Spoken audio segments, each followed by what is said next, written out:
আমরা আল্লাহ পাকের শুকরিয়া আদায় করে শেষ করতে পারবো না।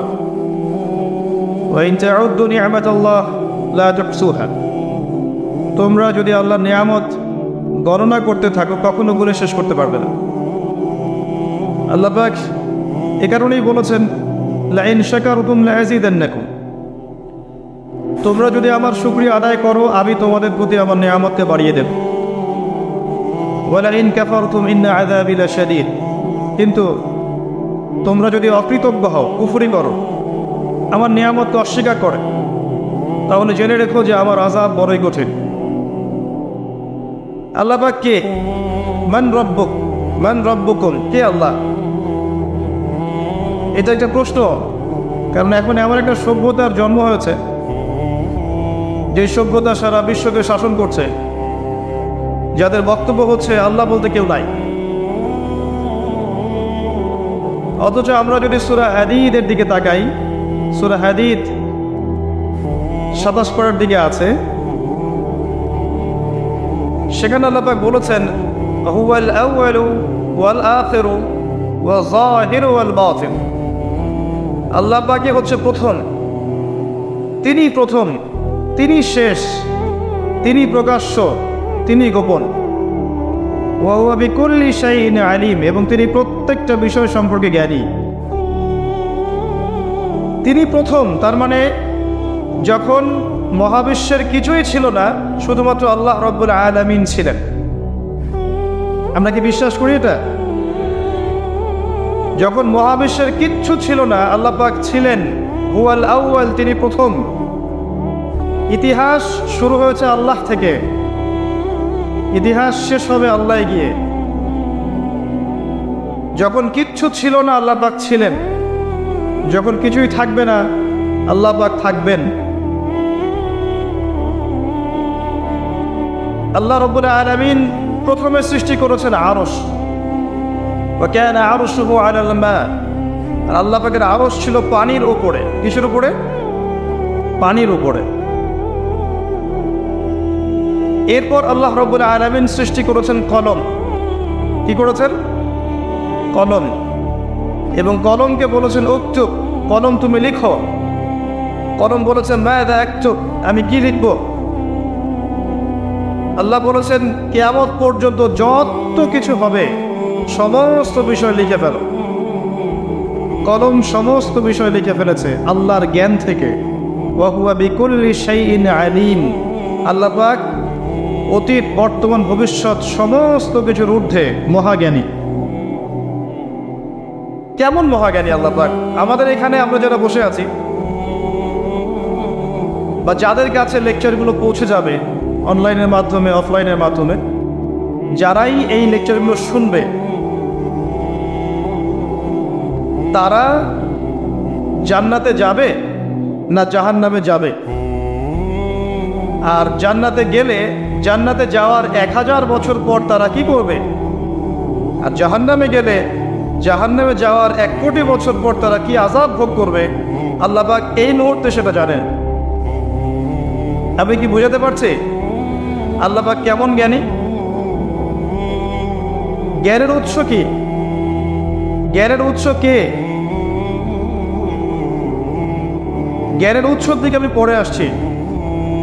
আল্লাহ পাক কলম সৃষ্টি করে প্রত্যেকটা বিষয়কে লিখতে বলেছেন, কলম লিখে ফেলেছে। কালি শুকিয়ে গেছে, কলম উঠিয়ে নেওয়া হয়েছে। অতএব এই দুনিয়ার জীবনে আপনার দুনিয়ার বাড়ি গাড়ি, টাকা পয়সা, রিজিক, ব্যবসা বাণিজ্য, স্ত্রী সন্তান, এইগুলোকে নিয়ে এত বিচলিত হওয়ার কিছু নাই। আপনার আমার তাকদিরে যা লেখা হয়েছে এর একটা দানা আপনি বেশি খেয়ে পৃথিবী থেকে যাবেন না। আর আপনার আমার রিজিকে যা আছে তার এক চুল রেখে আপনি দুনিয়া থেকে যাবেন না। এটাই চূড়ান্ত সত্য কথা। আপনি ঘুষ খান আর সুদ খান আর দুর্নীতি করেন আর মানুষের সম্পদ আত্মসাৎই করেন না কেন, যতটুকু লেখা আছে আপনার তাকদীরে এর বেশি আপনি কিচ্ছু পাবেন না। আর আপনি হালালে থাকার জন্য যতই কষ্ট করেন, হালালে আছেন, সবজি বিক্রি করে খাচ্ছেন, আপনি ছোটোখাটো ব্যবসা করছেন, মানুষ আপনাকে দাম দেয় না, আন্ডার এস্টিমেট করে, গরিব বলে, ফকির মিসকিন বলে, কিন্তু আপনার তাকদিরে যা আছে আপনি সেটাই পাবেন, এর বেশি আপনি কিচ্ছু পাবেন। হুয়াল আউয়ালু ওয়াল আখির, আল্লাহ পাক প্রথম এবং আল্লাহই শেষ। কুল্লু মান আলাইহা ফান ওয়া ইয়াবকা ওয়াজহু রাব্বিকা যুল জালালি ওয়াল ইকরাম, প্রত্যেকটা বিষয়ে ফানা হয়ে যাবে, কিচ্ছু থাকবে না। এখন আপনি পৃথিবীতে যা দেখছেন এগুলোর কিছুই থাকবে না। প্রত্যেক মানুষ, প্রত্যেকটা জিন, প্রত্যেক উদ্ভিদ, প্রত্যেক এই প্রাণী, আকাশ, মহাবিশ্ব, গ্রহ নক্ষত্র, চন্দ্র সূর্য, সমুদ্র, পাহাড় পর্বত, বিশ্বনেতা, রাষ্ট্রনেতা, সমাজ নেতা, পরিবারের কর্তা, অর্থনৈতিক নেতা, সবাই মারা যাবে, সবাই শেষ হয়ে যাবে, কিচ্ছু থাকবে না। এই বিষয়টা আগে ভালো করে হজম করতে হবে যে আমরা এখানে থাকতে আসিনি, আমরা এই দুনিয়ায় থাকতে আসিনি, আমরা এখানে এসেছি চলে যেতে। যার মনের মধ্যে এই কনসেপ্ট থাকে সে কখনো আল্লাহ পাকের বিদ্রোহী হতে পারে না, সে কখনো আল্লাহ দ্রোহিতা করতে পারে না, কুফরি করতে পারে না, শিরক করতে পারে না, আল্লাহর অবাধ্য হতে পারে না। যার মনের মধ্যে এই চিন্তা বদ্ধমূল যে আমি এখানে থাকতে আসিনি, আমি এখানে মুসাফিরের মতো এসেছি, গাছের ছায়া বিশ্রাম নিচ্ছি, বিশ্রাম নিয়ে শেষ হবে চলে যাও। যারাই আল্লাহ দ্রোহিতায় লিপ্ত হচ্ছে, শিরিক করছে, বেদাত করছে, হারাম খাচ্ছে, ঘুষ খাচ্ছে, সুদ খাচ্ছে, জেনা করছে, আল্লাহ দ্রোহিতা করছে, আল্লাহর বিধানকে অস্বীকার করছে, তারা ইনডাইরেক্টলি ধরে নিয়েছে যে তারা মনে হয় পৃথিবীতে চিরকাল থাকবে।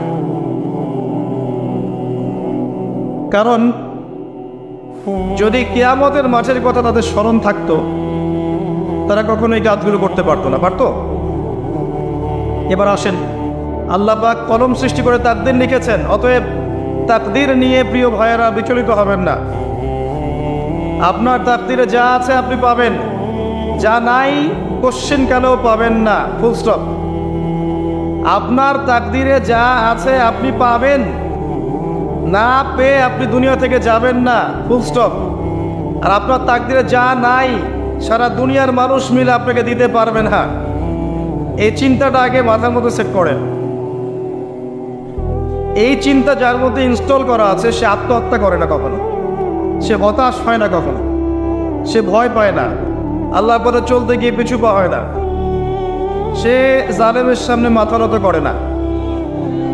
যার মাথায় এই চিন্তা আছে যে আল্লাহ যা লিখেছেন এটা হবে, যা লিখেন নাই সারা দুনিয়ার মানুষ মিলে সেটা হবে না, সিম্পল। এর মধ্যে আল্লাহ পাক পরীক্ষায় ফেলবেন, ওই বিষয়টা ডিফারেন্ট। আমি অবশ্যই তোমাদেরকে পরীক্ষা করব ভয় দিয়ে, ক্ষুধা দিয়ে, সন্তানের ইন্তেকাল দিয়ে, ফসলের ক্ষতি দিয়ে, সম্পদের ক্ষতি দিয়ে আমি পরীক্ষা করব। কিন্তু যারা সবর করবে এবং যারা এই কনসেপ্ট রাখবে ইন্না লিল্লাহি ওয়া ইন্না ইলাইহি রাজিউন, এদেরকে আল্লাহ পাক প্রশংসা করেছেন, ইনশাআল্লাহ এরা সফল হবে। আল্লাহ পাক তাকদীর লিখে ফেলেছেন, তাকদীর নিয়ে টেনশন করবেন না, রিজিক নিয়ে টেনশন করবেন না। এখনকার যুব সমাজের সবচেয়ে বড় টেনশন রিজিক। একটা জব, একটা ভালো জব, একটা ভালো ব্যবসা, সে সিকিউরড লাইফ চাচ্ছে, রিজিক নিয়ে চিন্তা করবেন না। আপনার কাছে যে রিজিক আছে এটা আপনার কাছে আসবেই ইনশাআল্লাহ, হয়তো সময় লাগছে কিন্তু আপনার কাছে আসবে ইনশাআল্লাহ তাআলা। আপনি হালালের উপর থাকবেন, ন্যায়ের উপর থাকবেন, আপনি অন্যায় পথে রিজিক সার্চ করবেন না। আপনার তাকদিরে যে রিজিক আছে আপনার কাছে আসবে ইনশাআল্লাহ। এবার আসেন, আল্লাহ পাক এরপরে সৃষ্টি করেছেন মহাবিশ্ব, এই পুরো মহাবিশ্ব। তাকদির লিখার পরে মহাবিশ্ব কয়দিনে? ফি সিত্তাতি আইয়াম, 6 দিনে। মাত্র 6 দিনে আল্লাহ পাক পুরো মহাবিশ্ব সৃষ্টি করেছেন।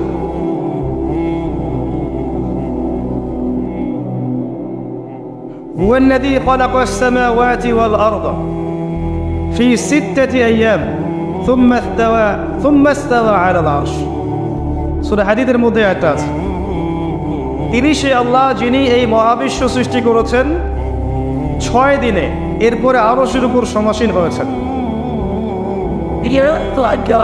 আল্লাহ পাক এর একদিন আমাদের একদিনের মতো নয়, বরং কিয়ামতের মাঠে যেদিন আমরা দাঁড়িয়ে থাকব, এই দিনটা হবে আল্লাহর হিসেবে 50,000 বছরের সমান। মানুষ অস্থির হয়ে থাকবে, বিচার শুরু হচ্ছে না কেন। অপেক্ষা করা কাজটা খুব যন্ত্রণাদায়ক, তাই না? কারোর জন্য অপেক্ষা করা, অপেক্ষা করে আছেন, 1 ঘন্টা পর আসবে, এলো না, আপনি অস্থির হবেন। 2 ঘন্টা পরে এলো না, 10 ঘন্টা পরে এলো না, আপনি অস্থির হবেন, পাইচারি করবেন, বই পড়বেন, নাস্তা খাবেন, হাঁটাহাঁটি করবেন, আপনি ব্যাকুল হয়ে যাবেন। অপেক্ষা করা একটা ডিফিকাল্ট কাজ। কিয়ামতের মাঠে মানুষ 50,000 বছর অপেক্ষা করবে, বিচার শুরু হচ্ছে না কি জন্যে। সবাই গিয়ে ধন্না দিবে, প্রথমে আদম আলাইহিস সালাম, তারপরে নূহ আলাইহিস সালাম, ইব্রাহিম, মূসা, ঈসা আলাইহিমুস সালাম। আল্লাহর কাছে একটু সুপারিশ করেন, বিচার যেন শুরু হয় অ্যাটলিস্ট। কেউ কিচ্ছু করতে পারবে না, কারণ সবাই বলবে ইয়া নাফসি, ইয়া নাফসি।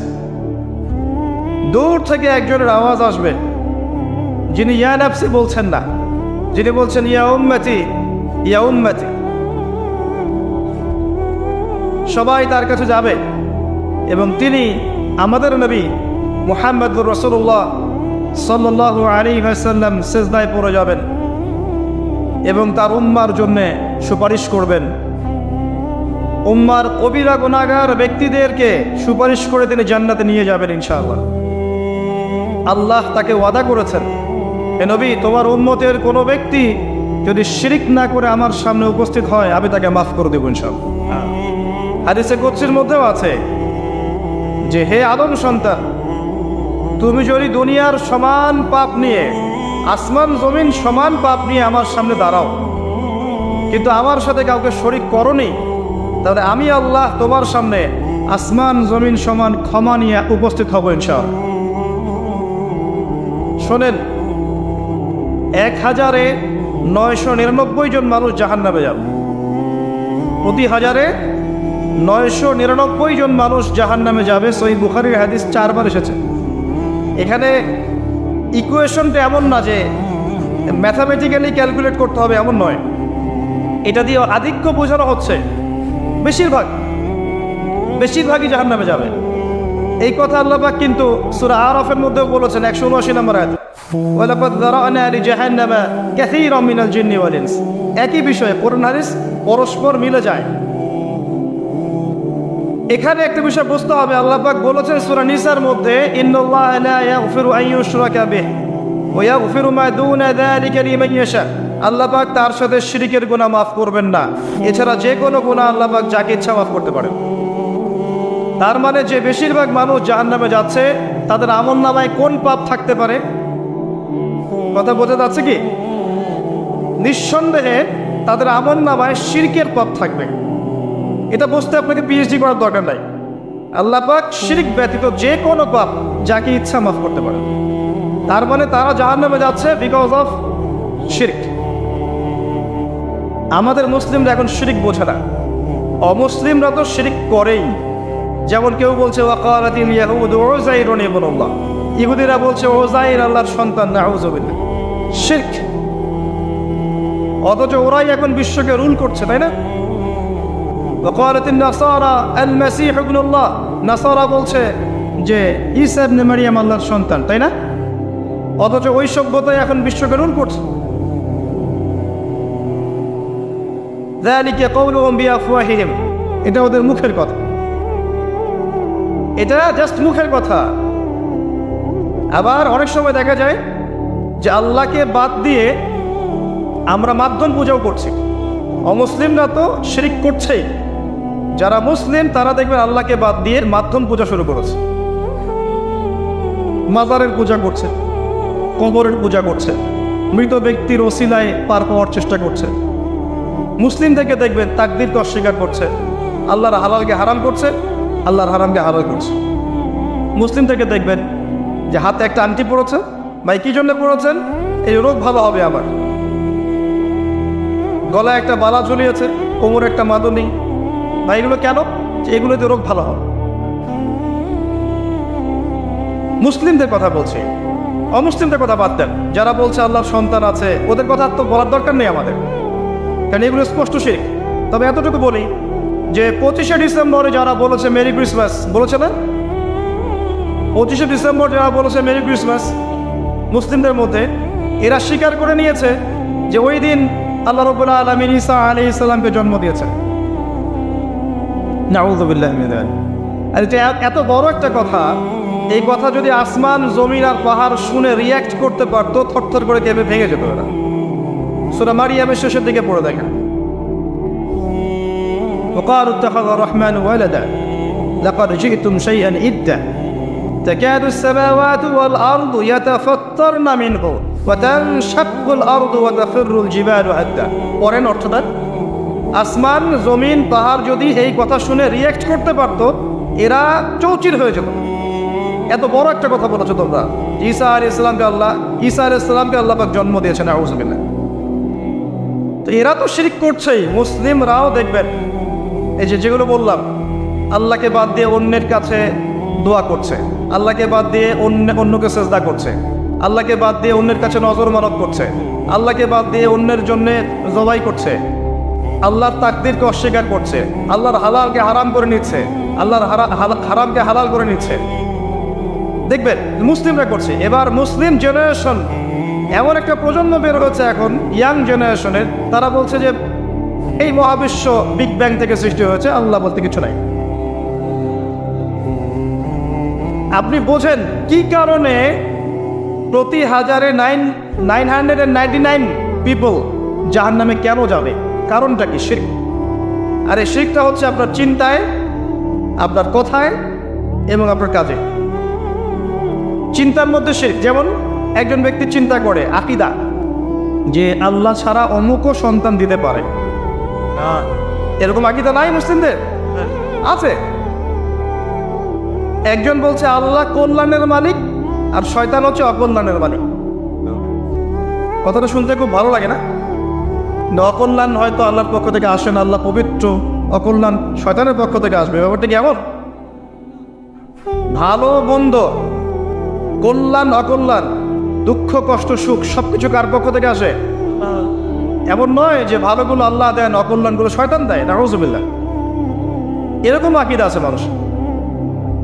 কিছু মানুষ বলছে তাকদীর বলতে কিচ্ছু নাই, মানুষ নিজেই তার কর্মের নিয়ন্ত্রণ। কিছু মানুষ বলছে যে ভাগ্যই সব, মানুষের কাজের কোনো স্বাধীনতা নাই। মানে ভাগ্যই সব, আমার কাজের কোনো স্বাধীনতা নাই, আমি কলের পুতুল। চুরি করেছো কেন? আল্লাহ তাকদীর লিখেছে তাই। সুদ খাও কেন? ঘুষ খাও কেন? রিলিফের মাল মেরে খাও কেন? আল্লাহ তাকদীর লিখেছে তাই। এরকমও কিছু মানুষ আছে। প্রত্যেক পদে পদে আপনি শিরক পাবেন। আপনি আল্লাহকে ছাড়া সেজদা দেখতে পারবেন, আল্লাহকে ছাড়া মানুষ নজর পড়ছে, মানত করছে, কসম করছে, কোরবানি করছে, সেজদা করছে, দোয়া করছে এবং ওসিলা পূজা করছে যে আল্লাহ বাদ দিয়ে অমুকে আমাকে পরকালে পার করিয়ে দিবে। নাউযুবিল্লাহ বলছেন ঠিকই, কিন্তু আমাদের দেশের বহু মানুষের আকীদা এমন যে আমাকে পরকালে পার করায় দেওয়ার লোক আছে, সমস্যা নাই। শোনেন, পরকালের প্রতিটা সুপারিশ আল্লাহর এখতিয়ারে। একজন শহীদ, আল্লাহর পথের শহীদ, তিনি কিন্তু সুপারিশ করবেন, কিন্তু তিনি নিজের ক্ষমতায় করবেন না আল্লাহর ক্ষমতায় করবেন? আল্লাহর। আলেম, হাফেজ, আল্লাহর পথের যারা মুজাদ্দিদ ছিলেন, আল্লাহওয়ালা আউলিয়া মানুষ, নবীগণ, সিদ্দিকগণ, শুহাদা, সুপারিশ করবেন নিজেদের ক্ষমতায় না আল্লাহর ক্ষমতায়? আকীদা স্পষ্ট না থাকলে তখন আমল করতে গিয়ে শিরক হয়ে যাবে। আর শিরক হলেই কি হবে? ওই যে বললাম, প্রতি হাজারে 999 জন মানুষ জাহান্নামে যাবে। এবার আসেন, আল্লাহ পাক মহাবিশ্ব সৃষ্টি করেছেন কয়দিনে? এই কিয়ামতের মাঠ কত বছর হবে? কে সেজদা করবেন, সুপারিশ করবেন আমাদের জন্যে? মুহাম্মদ সাল্লাল্লাহু আলাইহি ওয়াসাল্লাম। এবার আসেন, যে নবী আমার জন্য সুপারিশ করবেন, যেই নবী আমার জন্য হাউজে কাউসারে দাঁড়িয়ে থাকবেন, যেই নবীকে আমাকে কবরে দেখানো হবে, এবং জিজ্ঞাসা করা হবে মান হাযা রাজুল বুইসা ফীকুম, কতজন যুবক, কতজন মানুষ আর কতজন মুসলিম মুহাম্মদ সাল্লাল্লাহু আলাইহি ওয়াসাল্লামের এই সুন্নাহগুলো আমরা মেনে চলি। যাকে কবরে দেখানো হবে, যিনি সুপারিশ করবেন, যিনি আমাদেরকে ছাড়া জান্নাতে যাবেন না, যিনি হাউজে কাউসারে দাঁড়িয়ে থাকবেন, যিনি জান্নাতের দরজায় প্রথম কড়া নাড়বেন এবং যিনি তার উম্মতকে নিয়ে ফিকির করছেন কিয়ামতের মাঠে, ইয়া উম্মতি ইয়া উম্মতি, উম্মতের মধ্যে কতজন যুব সমাজ মুহাম্মদ সাল্লাল্লাহু আলাইহি ওয়াসাল্লামের সুন্নাহ মেনে চলে? বলেন। মুহাম্মদ সাল্লাল্লাহু আলাইহি ওয়াসাল্লামের উম্মাহ এখন ম্যাক্সিমাম মানুষ নামাজ পড়ে না। মুহাম্মদ সাল্লাল্লাহু আলাইহি ওয়াসাল্লামের উম্মার মধ্যে ম্যাক্সিমাম মানুষ এখন কোরআন পড়তে জানে না। মুহাম্মদ সাল্লাল্লাহু আলাইহি ওয়াসাল্লামের উম্মাহ হয়েও আমরা কোরআনের অর্থ বুঝি না, কোরআনের হুকুম আহকাম মানি না, তার সুন্নাত নিজেদের ব্যক্তি জীবনে, পারিবারিক জীবনে, সামাজিক জীবনে অ্যাপ্লাই করি না, বরং তার আদর্শ মেনে চললে আমাদেরকে মনে হয় আমরা পিছিয়ে পড়েছি। কোন মুখ নিয়ে আমরা তার সামনে দাঁড়াবো এটা ফিকির করতে হবে। আল্লাহ পাক মুহাম্মদ সাল্লাল্লাহু আলাইহি ওয়াসাল্লামকে বলবেন কিয়ামতের মাঠে, সূরা ফুরকান নিয়ে আলোচনা হচ্ছিল না, ওই সূরাতেই আছে। আল্লাহ পাক বলবেন যে তোমার কওমের কি হয়েছিল, কিভাবে বিভ্রান্ত হলো তোমার কওম।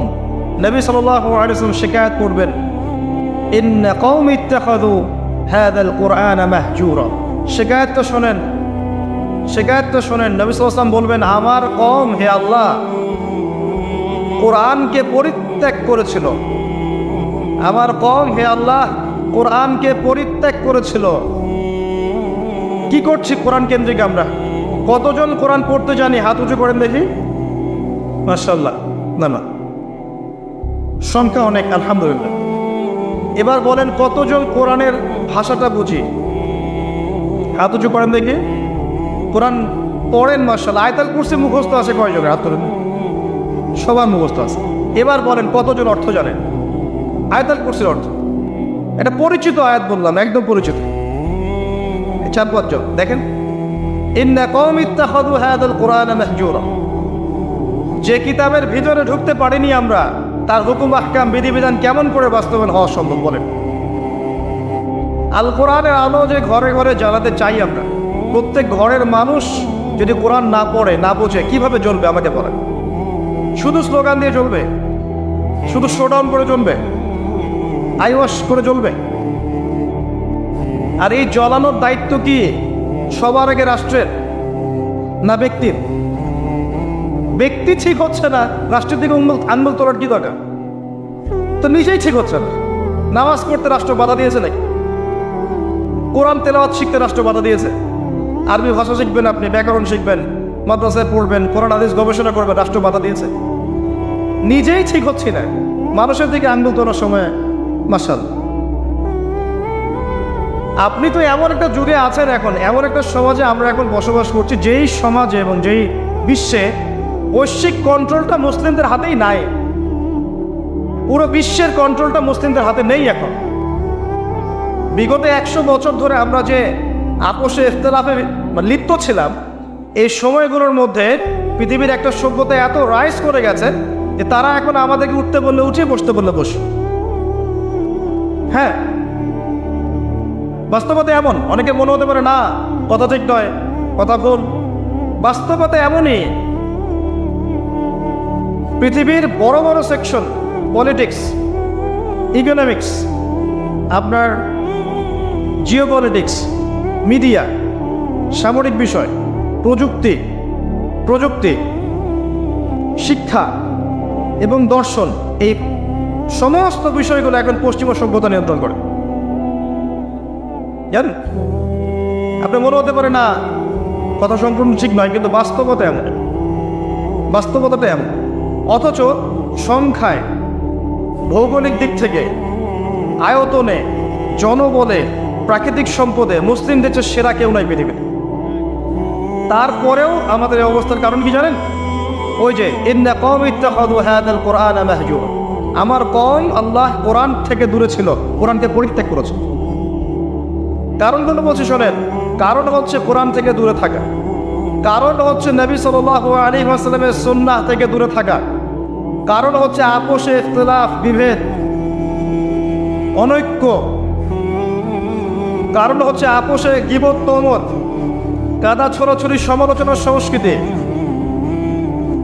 কারণ হচ্ছে আমাদের হারাম রিজিক, কারণ হচ্ছে পারিবারিক আদর্শের মূল্যবোধের অবক্ষয়, কারণ হচ্ছে দুর্নীতি, করাপশন, কারণ হচ্ছে বিশ্বকে চ্যালেঞ্জ করার মানসিকতার অভাব, কারণ ধৈর্যের অভাব, সাহসের অভাব, কারণ হচ্ছে সেই নববী যুগের ঈমান, আমল, তাকওয়ার অভাব।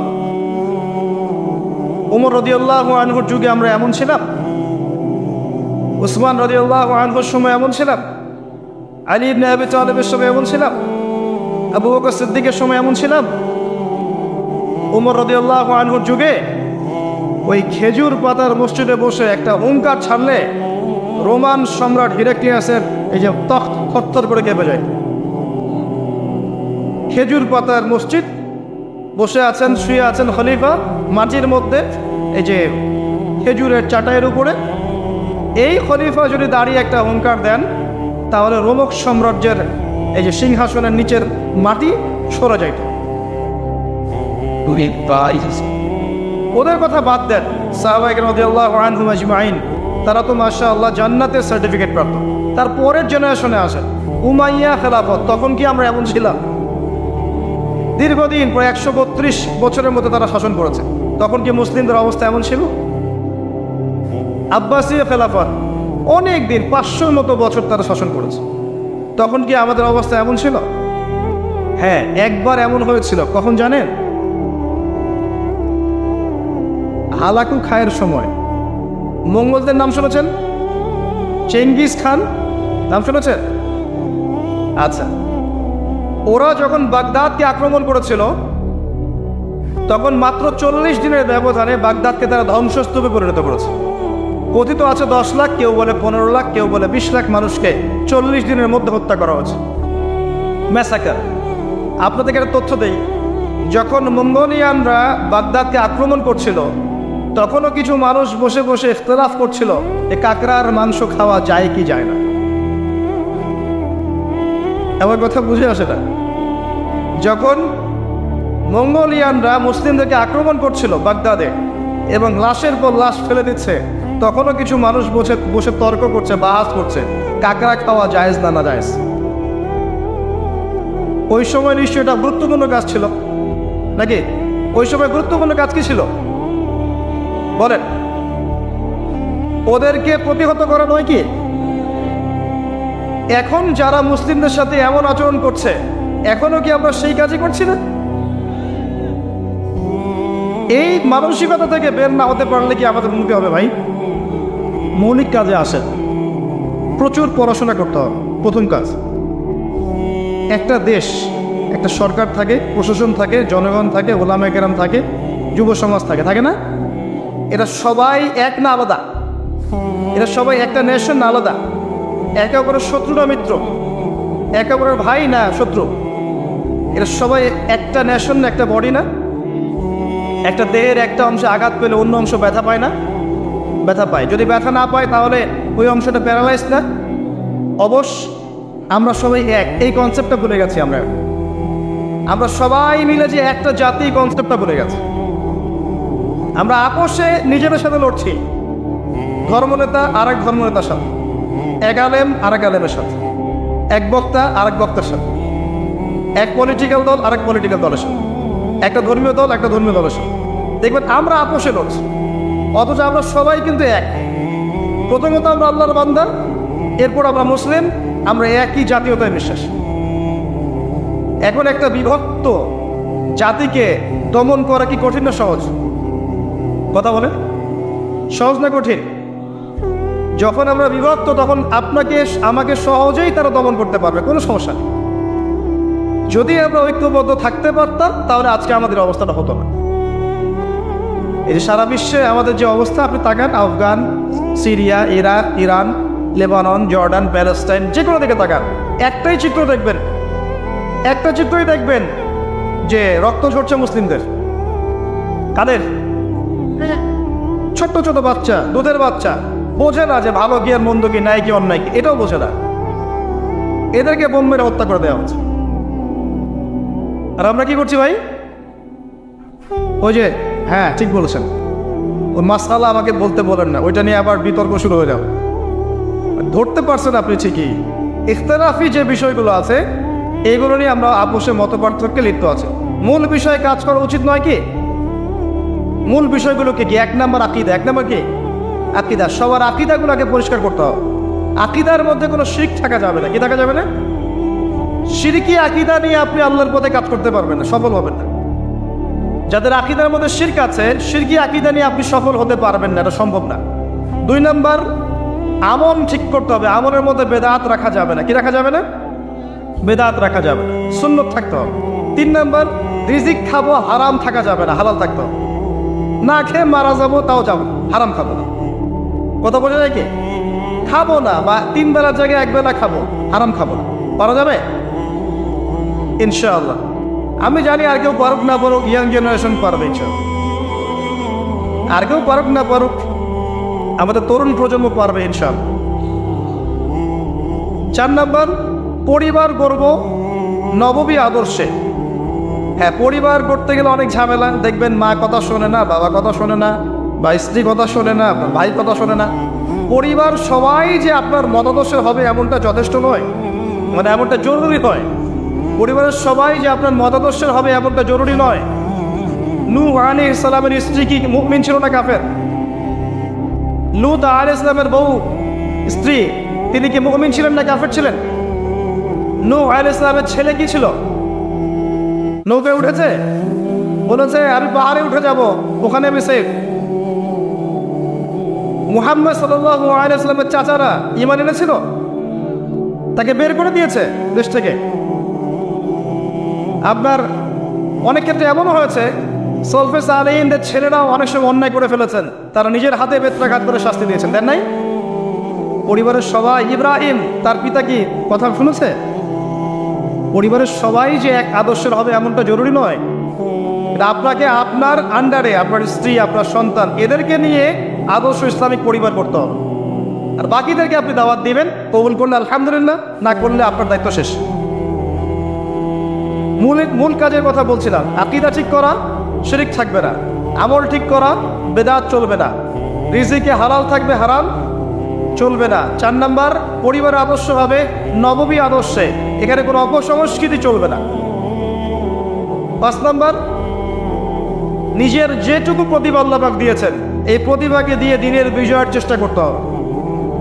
আপনাকে আল্লাহ যা দিয়েছেন, মেধা, অর্থ, সময়, শ্রম, আপনার টাকা পয়সা, আপনার ভালো বুদ্ধি পরামর্শ, আপনি যতটুকু পারেন, যে প্রতিভা আল্লাহ পাক দিয়েছেন, ওই প্রতিভা দিয়েই দিনকে এগিয়ে নিতে হবে। পারা যাবে? বলতে পারলে বলেন, লিখতে পারলে লিখেন, অ্যাসোসিয়েট করতে পারলে অ্যাসোসিয়েট করেন মানুষকে। যদি আপনি একটা মসজিদ করতে পারেন, মসজিদ করেন, মাদ্রাসা করতে পারলে মাদ্রাসা করেন, ইয়েতিম প্রজেক্ট করেন, বিধবাদেরকে নিয়ে কাজ করেন। আপনি যেটা করতে পারেন একটা প্রজেক্ট করেন, কিছু একটা করেন দিনের জন্য। শিক্ষা প্রজেক্ট হোক, অর্থনৈতিক প্রজেক্ট হোক, সামাজিক প্রজেক্ট হোক, কিছু একটা করেন যাতে দেশ, জাতি, উম্মাহ আপনার দ্বারা উপকৃত হয়। পারা যাবে? কাজগুলো কঠিন, কাজগুলো আসলে কঠিন, সবগুলো কাজ সহজ না। আমি হয়তো সহজে বলছি, কাজগুলো এত সহজ নয়। এই কাজগুলো 23 বছর সময় ধরে নবী সাল্লাল্লাহু আলাইহি ওয়াসাল্লাম সাহাবায়ে কেরাম করেছিলেন। মার খেয়েছেন, বয়কটের শিকার হয়েছেন, দেশ থেকে বের করে দেওয়া হয়েছে, হত্যা করা হয়েছে, শুলে চড়ানো হয়েছে, কত কি করানো হয়েছে। এত সহজ নয়, কিন্তু বেসিক কাজ এগুলোই। এমনি এমনি ইসলাম বিজয় লাভ করবে না। ইন্নাল্লাহা লা ইউগাইয়িরু মা বিকওমিন হাত্তা ইউগাইয়িরু মা বিআনফুসিহিম। আল্লাহ পাক কোনো কওমের অবস্থা ততক্ষণ পরিবর্তন করেন না যতক্ষণ তারা নিজেরা নিজেদের অবস্থা পরিবর্তনের চেষ্টা না করে। কিন্তু আল্লাহ বলেছেন, কাম মিন ফিআতিন কালিলা গালাবাত ফিআতান কাসীরা। কত ক্ষুদ্র ক্ষুদ্র দল ছিল যারা বড় বড় দলের উপর বিজয় লাভ করেছিল আল্লাহর সাহায্যে। কখন বিজয় আসবে? একটা মূলনীতি বলছি, ইন তানসুরুল্লাহ ইয়ানসুরকুম। আবার বলেন, কি আয়াতটা বললাম? ইন তানসুরুল্লাহ ইয়ানসুরকুম ওয়া ইউসাব্বিত আকদামাকুম, যখন তোমরা আল্লাহকে সাহায্য করবা আল্লাহ তখন তোমাদেরকে সাহায্য করবে, তার আগে আল্লাহ পাক সাহায্য করবে। এমনি এমনি বিজয় আসবে না। আমি অনেক ভিতরে চলে গেলাম, কথার মূল কথায় আসেন, প্র্যাকটিক্যাল লাইফে আসেন। আইওয়াশ, শোডাউন এগুলো বন্ধ করেন, করে বেসিক কাজগুলো করেন, ইলম অর্জন করেন, কনস্ট্রাকটিভ সিলেবাসে পড়েন, তাওহীদ প্রতিষ্ঠা করেন, সুন্নতের উপর থাকেন, হালাল খান, পারিবারিক আদর্শ ঠিক করেন, আদর্শ পরিবার গড়েন, দিনের জন্য আপনার প্রতিভা দিয়ে কাজ করেন, ছোট ছোট স্টেপ নেন, আস্তে আস্তে আস্তে আস্তে দেখবেন দিনে এগিয়ে যাবে ইনশাআল্লাহ। একটা সুসংবাদ হচ্ছে এই কথা বলছে কেন, আল্লাহ পাক বলেছেন ইউরিদুনা লিইউতফিউ নূরাল্লাহ, তারা ইসলামের দুশমন যারা আছে এরা চায় আল্লাহর নূরটাকে মুখের ফুৎকার দিয়ে নিভিয়ে ফেলতে, আল্লাহর দিনকে মুখের ফুৎকার দিয়ে নিভিয়ে ফেলতে। আল্লাহু ইউতিম্মু নূরাহ, কিন্তু আল্লাহ পাক তার নূরকে প্রজ্বলিত করবেন ইনশাআল্লাহ। এটা ওয়াদা করেছেন আল্লাহ, ওয়ালাউ কারিহাল কাফিরুন, যদিও কাফিররা এটা পছন্দ করবে না। কারণ কি, হুয়াল্লাযী আরসালা রাসূলাহ, তিনি সে আল্লাহ যিনি তার রাসূলকে পাঠিয়েছেন, বিল হুদা, হেদায়েত সহকারে, ওয়া দীনিল হক, এবং সত্য দিন সহকারে। এই দিনটা সত্য না মিথ্যা? চূড়ান্ত সত্য দিন ইসলাম। কি জন্য পাঠিয়েছেন? লিইউযহিরাহু আলা দ্বীনি কুল্লি, যাতে করে অন্য সব দিনের উপর ইসলাম বিজয়ী হতে পারে। ঘরের কোনায় তসবিহ টেপার জন্য দিন পাঠানো হয়নি, অন্য সমস্ত দিনের উপর ইসলামকে বিজয় করাতে হবে, এই জন্য দিন এসেছে। আর এই বিজয় অর্জন কি এমনি এমনি হবে না, নিজের অবস্থা পরিবর্তন করতে হবে। পড়াশোনা, আকীদার সংস্কার, আমলের সংস্কার, দাওয়াত, মেহনত, তাবলীগ, আত্মত্যাগ, হালাল রিজিক, এগুলোর মধ্য দিয়ে দেখবেন আপনার দিন ইনশাআল্লাহ তাআলা আজ হোক আর কাল হোক বিজয় লাভ করবেই ইনশাআল্লাহ। ইসলাম জিতবেই, আপনাকে সহ অথবা আপনাকে ছাড়া। এবার আসেন শেষের অংশে চলে আসেন। আমরা যে কথাটা থেকে শুরু করেছিলাম যে বেশিরভাগ মানুষ জাহান্নামে যাবে শিরকের কারণে, আর মুহাম্মদ সাল্লাল্লাহু আলাইহি ওয়াসাল্লাম আমাদের জন্য একমাত্র আদর্শ, যিনি পরকালে আমাদের জন্য সুপারিশ করবেন, কেউ করবে না।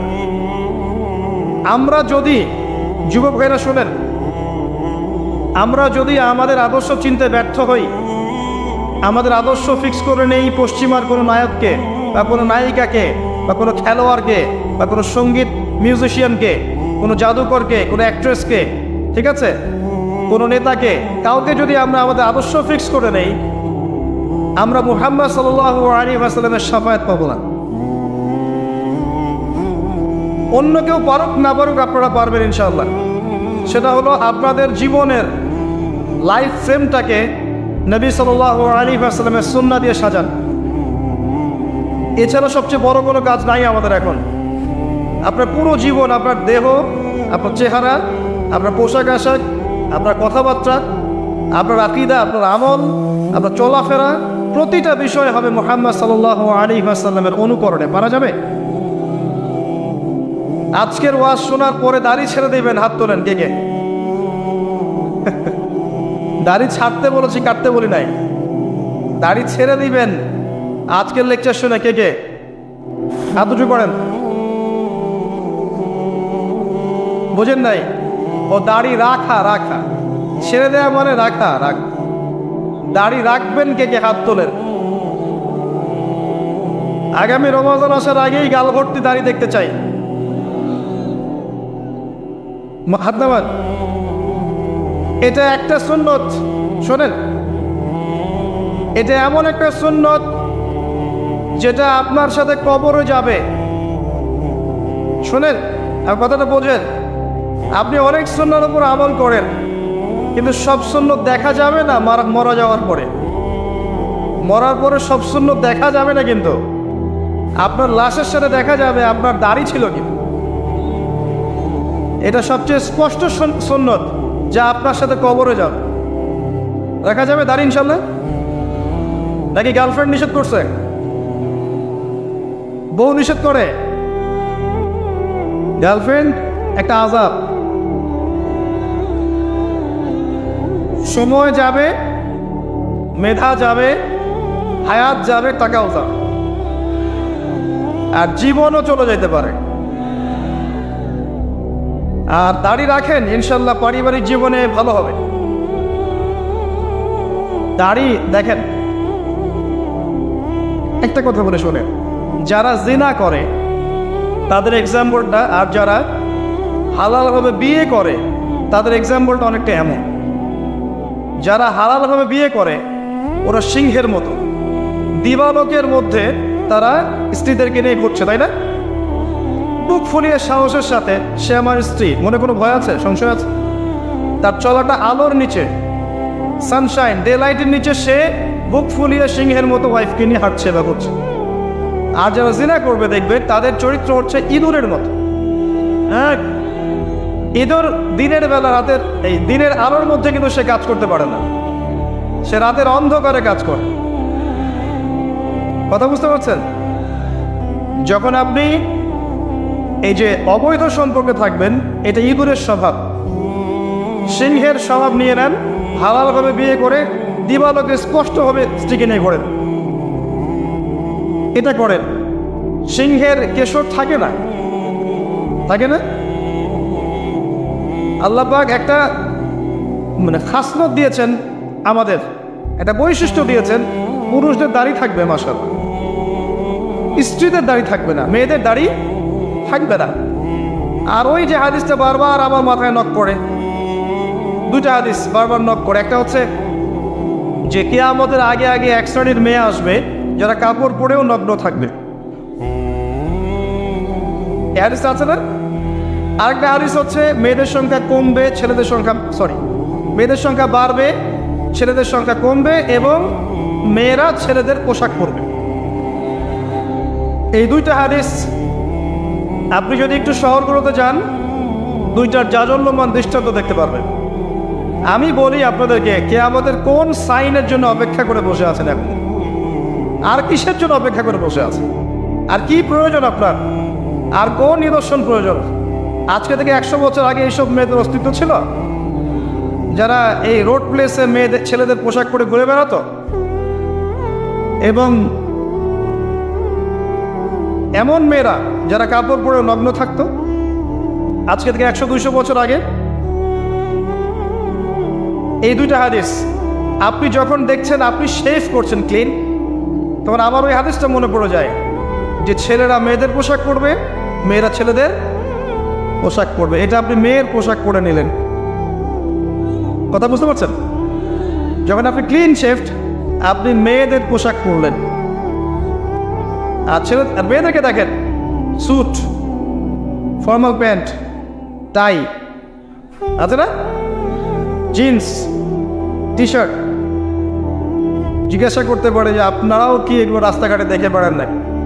আমাদের উত্তর হচ্ছে না ভাই, দেখে বেড়াই না, কিন্তু না দেখে উপায় থাকে না, এবং যেদিকেই তাকাবো সেদিকেই তার। দুইটা অপশন আছে আমার সামনে, একটা আকাশের দিকে মাথা তুলে হাঁটা, আর একটা মাটির দিকে মাথা তুলে হাঁটা। যদি আকাশের দিকে তাকাই, সামনে বাড়ি খাবো, আর মাটির দিকে তাকে হাঁটতে থাকলে কখনো কখনো তো মাথা তুলতেই হচ্ছে। যখনই তুলবেন তখনই কাজ।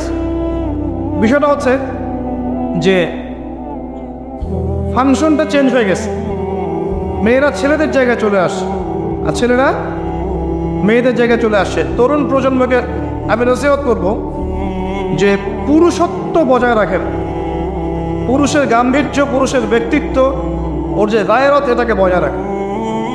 গায়রতওয়ালা পুরুষের এখন অনেক অভাব। যেসব পুরুষেরা গোপনে জেনা করছে, এদের গায়রত নাই। গায়রত মানে বোঝেন? আপনার ব্যক্তিত্ব, আপনার গাম্ভীর্য, শৌর্যবীর্য নাই। এসব পুরুষেরা এই গার্লফ্রেন্ড বয়ফ্রেন্ড অ্যাফেয়ার্সে লিপ্ত আছে, এদের গায়রত নাই। যারা ক্লিন শেভ করে ঘুরছে, এদের গায়রত নাই।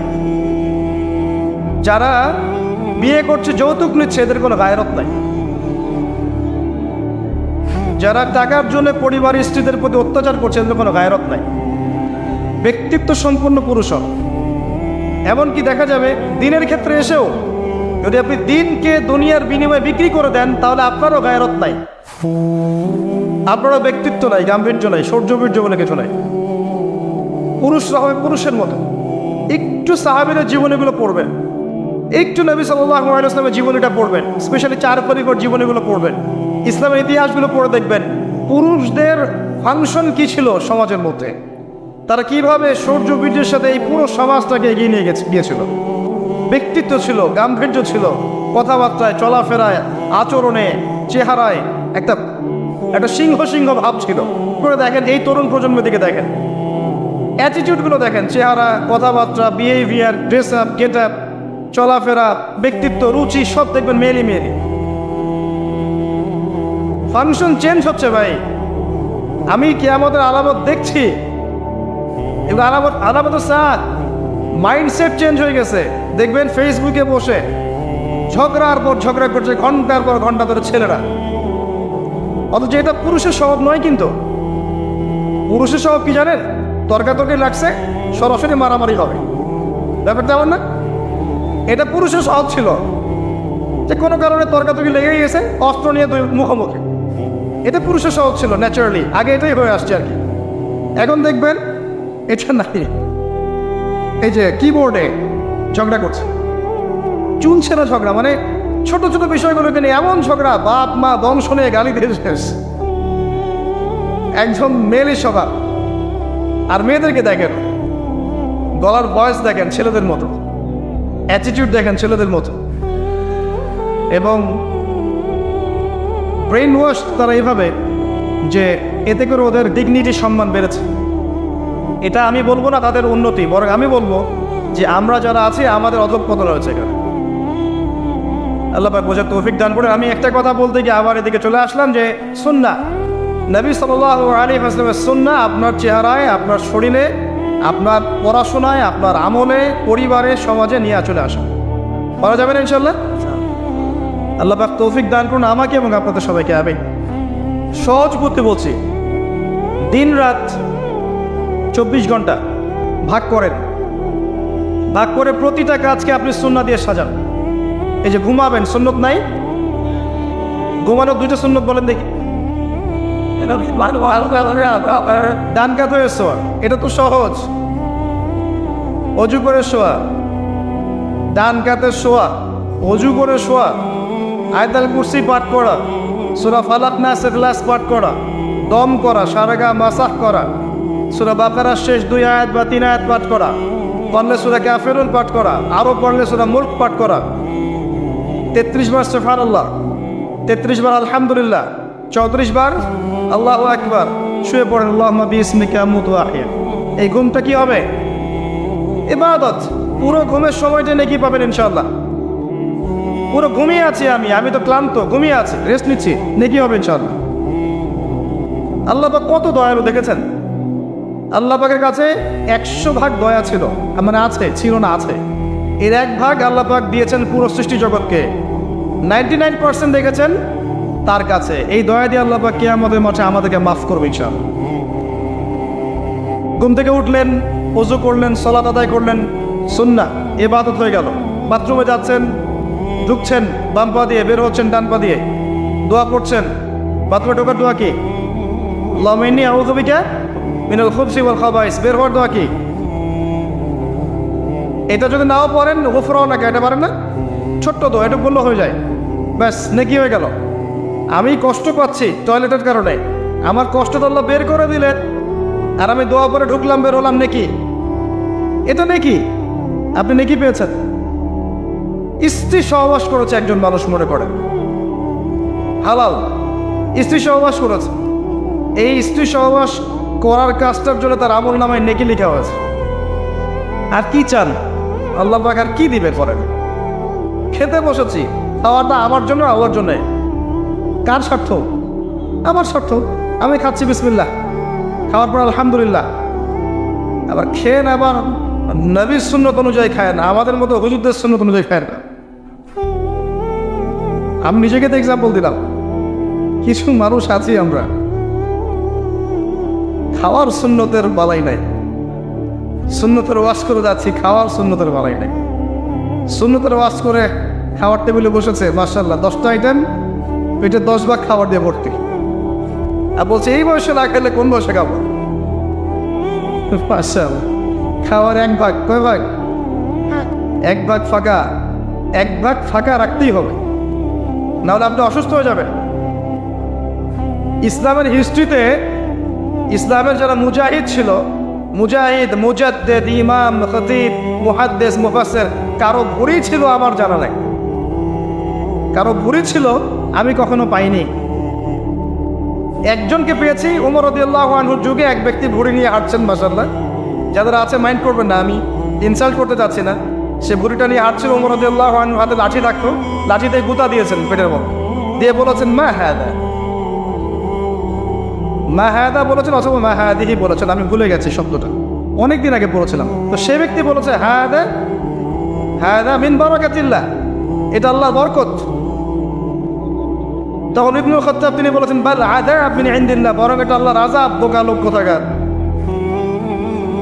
হিস্ট্রিতে কখনো ছিল না যে মুসলিমদের এমন ভুঁড়ি হতে পারে। হ্যাঁ, আমি আখিরুজ্জামানের হাদিসে পেয়েছি, শোনেন, আখিরুজ্জামানের হাদিসে পেয়েছি শেষ জামানে এক শ্রেণীর লোক আসবে মুসলিম, এদের ভুঁড়ি থাকবে, আরামে ঠেস দিয়ে বসে থাকবে। এই হাদিসটা আছে। অনেক সময় দেখা যায় দিনের দায়িত্ব পালন করছি, দিনের দায়িত্ব পালন করছি, আমার মাশাআল্লাহ উঁচু একটা ভুঁড়ি নেই, শোভা পায় না আপনার দিনের দায়িত্ব, কারণ নিজের দেহের মধ্যেই সুন্নত আদায় করতে পারেন নাই, আমাকে সুন্নত শিখাবেন কি? আপনি এক্সারসাইজ করেন, খান পরিমিত, এক ভাগ ফাঁকা রাখেন। এই যে খাচ্ছেন, এই খাওয়াটা কি হচ্ছে? নেকি হচ্ছে, খাওয়াটা নেকি হচ্ছে। আবার খাওয়ার পরে আপনি ধরেন মসজিদে গেলেন, ইবাদত করলেন, নামাজ পড়লেন, নেকি হচ্ছে। বের হয়ে আসলেন, বাসায় চলে আসলেন, পরিবারকে সময় দিচ্ছেন, নেকি হচ্ছে। আপনি মাদ্রাসায় চলে গেলেন, দিনের জ্ঞান অর্জন করছেন, নেকি হচ্ছে। বা আপনি দিনের কোনো একটা প্রজেক্ট বাস্তবায়ন করছেন, কম্বল বিতরণ করবেন শীতকালে, মনে করেন, নেকি হচ্ছে। আপনার নিয়তটাকে ঠিক করেন, প্রত্যেকটা কাজ সুন্নাহ মতো করেন, ঘুম থেকে শুরু করে রাষ্ট্র চালানো পর্যন্ত সব কাজ নেকি হবে ইনশাআল্লাহ। সমাজে দায়িত্ব পেয়েছেন, আপনি এখন সবার মাঝে ইনসাফ করছেন, আদালত মানে ন্যায় বিচার, আপনি হকের মানদণ্ডে ন্যায় বিচার করছেন, দুর্নীতি করছেন না, আপনি আত্মসাৎ করছেন না, আপনি সুদ ঘুষের সাথে জড়িত নন, আপনার পুরো কাজটাই কি হচ্ছে? দেখি। বরং এই ধরনের দায়িত্ব যারা পালন করতে পারবে, আল্লাহ পাক আরো সব ছায়া দিবেন ইনশাআল্লাহ। ন্যায়পরায়ণ শাসক যারা হবে, আল্লাহ পাক তাদেরকে তার আরশের ছায়া দিবেন ইনশাআল্লাহ। তা আমি বলতে চাচ্ছি, প্রতিটা কাজই আপনার সুন্নাহ মাফিক হবে যদি আপনি নিয়ত ঠিক করেন, পদ্ধতিটা বোঝেন। এটা করা যাবে না ইনশাআল্লাহ। আল্লাহ পাক আমাদের সবাইকে তৌফিক ইনায়াত করুন, আমিন। আর শেষ করার আগে তো একটা কথা বলছি, সেটা হলো যে আমাদের যে সময়টা আপনি দেখছেন, এই সময়টা শেষ সময় নয়, এরপরেও আরও সময় আসবে, দিন এগিয়ে যাবে ইনশাআল্লাহ তাআলা। আস্তে আস্তে আপনি দেখবেন যে উম্মার দুরবস্থাগুলো দিন দিন দূর হচ্ছে, এবং দূর হবে কাদের মাধ্যমে, কাদেরকে আল্লাহ কবুল করবেন, কাদের মাধ্যমে আল্লাহ খেদমত দেবেন, এটা আল্লাহ পাকের সম্পূর্ণ নিজস্ব ইখতিয়ার। ওয়াল আউয়ালু ওয়াল আখির, ওই যে কথাটা বলেছে, আল্লাহ প্রথম, আল্লাহই শেষ। এখন যা দেখছেন সময় এমন থাকবে না। এখন আপনি দেখছেন বিশ্বের মধ্যে ফাসাদ, আপনি দেখছেন জিওপলিটিক্সের ফাসাদ, ইকোনমিক্সের ফাসাদ, পরিবারের ফাসাদ, সংস্কৃতিতে ফাসাদ, বেহায়াপনা, পর্নোগ্রাফি, জেনা, অশ্লীলতা, নোংরামি চারপাশে দেখছেন। এমন অবস্থা থাকবে না চিরকাল ইনশাআল্লাহ। আস্তে আস্তে আস্তে আল্লাহ পাক এমন প্রজন্ম নিয়ে আসবেন যারা ইনশাআল্লাহ তাওহীদপন্থী হবে, সুন্নাহপন্থী হবে, হালাল খাবে, পারিবারিক আদর্শ ঠিক রাখবে, সুন্নাহ মাফিক চলবে। ইনশাআল্লাহ দেখবেন দিনের জন্য তারা দাওয়াতি কাজ করবে, দিনের জন্য তারা মেহনত করবে, দিনকে এগিয়ে নেবে। আল্লাহ পাক তাদের হাতে ইসলামের বিজয়ের পতাকা দিবেন ইনশাআল্লাহ তাআলা। এটা কত বছর পর, কত শতাব্দী পর, আল্লাহু আ'লাম, আমরা জানি না। তা আমরা যদি আমাদের বেসিক দায়িত্বগুলো পালন করতে পারি, ইনশাআল্লাহ তাআলা ইসলাম বিজয় লাভ করবেই ইনশাআল্লাহু আযজা ওয়া জাল। হতাশ হবেন না, হীনমন হবেন না। ওয়ালা তাহিনু ওয়ালা তাহজানু ওয়া আনতুমুল আ'লাউনা ইন কুনতুম মুমিনিন। আবারও বলছি, ইন তানসুরুল্লাহ ইয়ানসুরকুম, তোমরা যদি আল্লাহকে সাহায্য করো তবেই আল্লাহ পাক তোমাদেরকে সাহায্য করবেন। ওয়া ইউসাব্বিত আকদামাকুম, তোমাদের পদযুগল আল্লাহ পাক সুদৃঢ় করে রাখবেন। শেষ করার আগে সূরা হাদীদ থেকে আর দুইটা কথা বলে শেষ করছি। সূরা হাদীদ নিয়ে কথা বলছিলাম, এখান থেকে শুরু করেছিলাম। আল্লাহ যেমন শুরু এবং শেষ, এর মাঝখানে আল্লাহ পাক যেমন এই মহাবিশ্ব সৃষ্টি করে আমাদেরকে দুনিয়ার হায়াত দিয়েছেন, এই হায়াতটাকে আমাদেরকে মূল্যায়ন করতে হবে। কি করতে হবে? এই হায়াতটাকে আল্লাহ পাক তুলনা করেছেন একটা হায়াতের সাথে। এটা বলে আমি শেষ করছি, শোনেন। এই দুনিয়ার জীবনের হায়াতটাকে আল্লাহ পাক তুলনা করেছেন এমনভাবে, ই'লামু, তোমরা জেনে রাখো, আন্নামাল হায়াতুদ দুনিয়া, এই দুনিয়ার হায়াতটা হচ্ছে লাইবুন, খেলাধুলা, ওয়া লাহুন, ঠাট্টা, মানে এটা অহেতুক,